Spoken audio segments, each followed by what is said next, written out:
Ako pa mga bossing ko ay may ituturo sa inyo na mga pamamaraan upang sa ganon, kayo po higit na makatrak ng swerte lalo na sa pera. Ganito lang po inyo pong gagawin mga bossing. Kayo po ay magsulat dito kung magkanong amount na matagal mo nang pinapangarap. Ay di ako po isusulat ko mga bossing ko 5 million. Yan. Or kaya lakihan nyo pa kasi libre naman po mga bossing ko ang mangarap. Yan. Sulat nyo po 5 million. Yan. At pagkatapos mga bossing, tatapat nyo ito sa sinag ng araw sa umaga mga bossing na mga bandang 6:30 or kaya po alas 7. Matatapos ang paggawa ng mga pampaswerte hanggang alas 8 lang ng umaga. Itatapat nyo yan sa liwanag ng sinag ng araw. Tapos mga bossing, kailangan po natin mga bossing ko ng lucky coin, kagaya po nito. Ito mga bossing ko ay dalawa ang mukha. Yung una, mantra, Chinese prayer for dream come true. Tapos ito naman po mga bossing ko, ang double dragon, double wealth.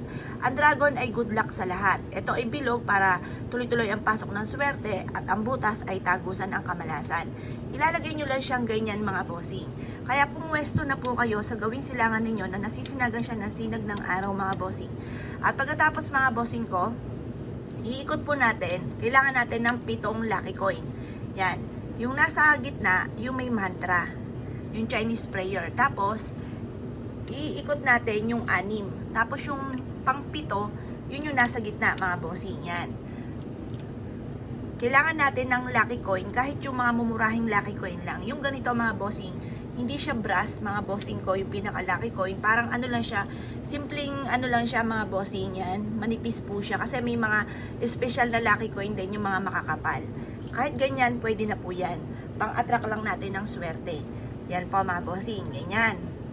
At pagkatapos mga bossing ko, kukuha po tayo mga bossing ko ng tubig. Yan. Tubig na ito, babasain natin. Tapos magwi-wish po kayo na makamit nyo kaagad yung inyo po mga pinapangarap. Pero syempre mga bossing, lagi nyo po tatandaan, ang paggawa ng mga pampaswerte ay isa sa mga sangkap lamang para po tayo ay maging matagumpay at hindi po tayo madaanan ng kamalasan. Or kung may pagsubok mang pagdadaanan, ito'y pagdadaanan lamang at hindi natin tatambayan mga bossing.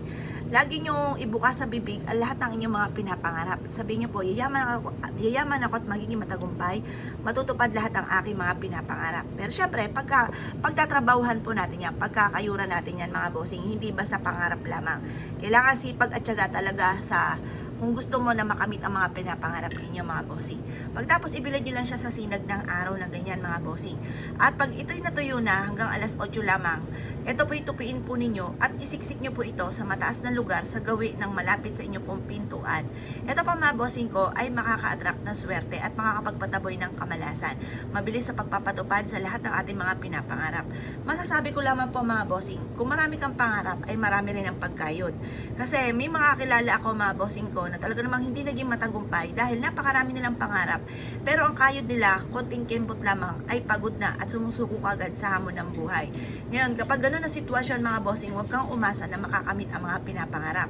Pero once ikaw yung masipag, madiskarte, hindi nakakalimot magdasal, at sinasabayan pa ng ganitong mga pamamaraan, yan po mga bossing ko, walang imposible na hindi mo makakamit ang inyo po mga pinapangarap. Magugulat ka na lang na magtutuloy-tuloy ang swerte mga bossing.